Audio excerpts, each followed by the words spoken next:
Hello everyone, আসসালামু আলাইকুম। Welcome to my channel. সবাই কেমন আছেন? আশা করছি ভালো আছেন। আমিও ভালো আছি আলহামদুলিল্লাহ।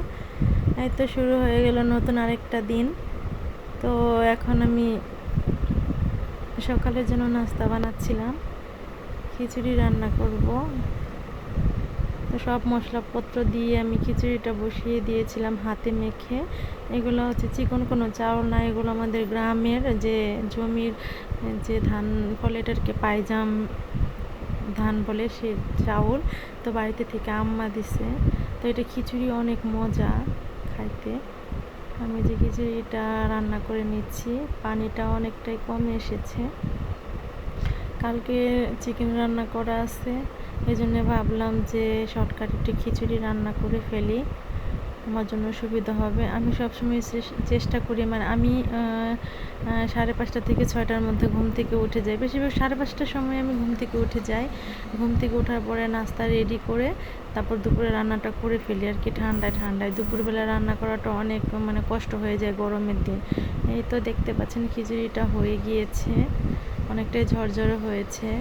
এই খিচুড়িটা আমার ছেলে মেয়ে খুব পছন্দ করে। ওদের মানে খিচুড়ি নাম মাত্র খিচুড়ি হইলেই হয়, ওরা এতটাই পছন্দ করে। তো পাশাপাশি আমি দুপুরে রান্নার প্রিপারেশন নিচ্ছিলাম, যে এখানে ছোটো চিংড়ি বের করে নিয়েছি, এগুলো আমি লাউ দিয়ে রান্না করব। আমি প্রতিদিনই আমি চেষ্টা করি আমার মেয়ে সকালবেলা ঘুমায়, ও ঘুমে থাকতে থাকতে যাতে আমি সব কাজগুলো করে ফেলতে পারি। তাই আমি ওকে সারাদিন ওর সময় দিতে পারি, ওর সঙ্গে থাকতে পারি, গল্প করতে পারি, খেলতে পারি। এই জন্য আমি ঘুমে থাকতেই চেষ্টা করি যে সব কাজ শেষ করে ফেলতে। তো নাস্তা বানানোর পাশাপাশি আমি হচ্ছে দুপুরের যা রান্নাটা রেডি করে ফেলি। তো ওখানে মাছটা আমি সুন্দর করে কেটে ধুয়ে পরিষ্কার করে নিয়েছি, আর এখানে হচ্ছে লাউ কেটে নিয়েছি। তো আজকে আমি লাউ চিংড়ি রান্না করব।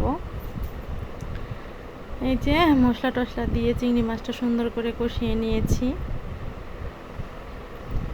আমার বাসার সদস্য সংখ্যা খুবই কম, আমরা মাত্র 3 জন। আমার মেয়েকে নিয়ে 4 জন। মেয়ে তার ওইভাবে খায় না, মেয়ের জন্য আলাদাই রান্না করা হয়। ও হঠাৎ মন চাইলে আমাদের সঙ্গে একটু খায়, মন চাইলে না খায়। তো আমাদের 3 জনের জন্য যতটুকু প্রয়োজন আমি ততটুকু পরিমাণ রান্না করে নিই।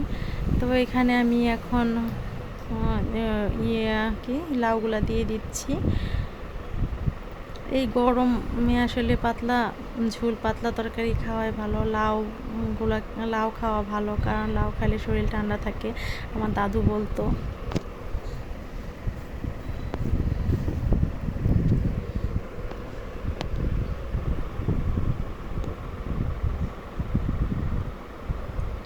তো যে আমি সুন্দর করে মশলার সঙ্গে লাউগুলো একটু নেড়ে চেড়ে মিশিয়ে নিলাম। এদিকে আমার হাজব্যান্ডের অফিসের সময় হয়ে গিয়েছে, সে অফিসে চলে যাবে। তো এখানে আমি ওনার জন্য একটা ডিম ভাজি করে নিচ্ছিলাম। ছেলে মেয়ে এখনও ঘুমাচ্ছে, ওরা ঘুম থেকে উঠলে আমি ওদের খাইয়ে দিব। তো মিস্টার হাজব্যান্ডকে ডিমটা ভেজে চিকেনটা গরম করে খিচুড়িটা দিয়ে দিব, উনি খেয়ে অফিসে চলে যাবে। তারপর আস্তে আস্তে দেখা যায় যে আমার দুপুরে রান্না কমপ্লিট হয়ে যাবে। এতক্ষণে আমার ছেলে উঠবে, মেয়ে উঠবে। আমার ছেলের আজকে ওর তো সেমিস্টার ফাইনাল এক্সাম চলছে, তো আজকে এক্সাম নাই। এমনি যখন কলেজ খোলা থাকে নর্মালি কিংবা এক্সাম থাকে তখন সকালে উঠে যায়। তো যেদিন ওর ক্লাস কিছু না থাকে তখন সে ফজরের নামাজ পড়ে আবার ঘুমিয়ে যায়। 9টা, 9:30, 10টা যে পর্যন্ত পারে ঘুমায়। আমিও ডিস্টার্ব করি না, যে থাক ঘুমা। তো ওর আজকে পরীক্ষা নাই, ও হচ্ছে ঘুমাচ্ছে, ভাবলাম ঘুমিয়ে থাক। তো আমি ওদের বাবাকে নাস্তাটা রেডি করে দিচ্ছি।